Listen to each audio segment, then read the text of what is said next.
Членовите на судскиот совет на кои собранието им изгласа недоверба, повеќе немаат никаков кредибилитет да ги извршуваат функциите, порача премиерот Мицкоски. Тој денеска го повтори ставот дека очекува морална одговорност од нив и самите да се повлечат по изгласаните интерпелации.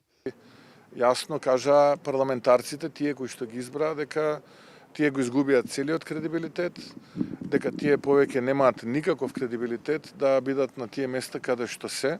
Впрочем, тоа тие го докажуваат со изборот на партискиот врховен судија, кој што доаѓа од Демократската унија за интеграција, кој што е вршител на должноста, знаете како гласа, не треба јас тука да објаснувам. Собранието наскоро треба да одлучува и за смена на државниот јавен обвинител Љупчо Коцевски, но во владата се уште не размислувале кој би можел да го наследи, изјави Мицкоски, додека во Советот на јавни обвинители се уште го чекаат произнесувањето на Коцевски по владиниот предлог за негово разрешување.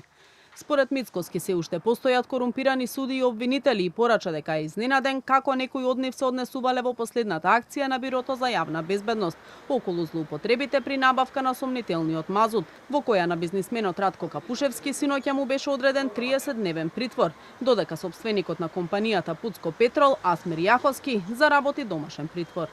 За мене се алармантни информациите кои што ги добивам, кои што се поврзани со однесувањето на прв човек на едно обвинителство кога слушнал за акцијата која што ја спроведуваше Министерството за внатрешни работи и Бирото за јавна безбедност пред 2 дена.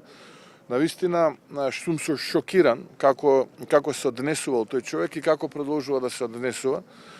На нив не им е местото таму. Ако сакаат да бидат дворско-партиски забавувачи, тогаш нивното место не е во обвинителството, е во оние големи хациенди кои што се изградени во Западна Македонија. Мислам дека многу скоро денеска ќе се кае, но тогаш се плашам дека ќе му биде доцна. Премиерот Мицкоски одговори и на заканите од ДУИ за можна политичка криза, доколку се чепне во законот за јазиците.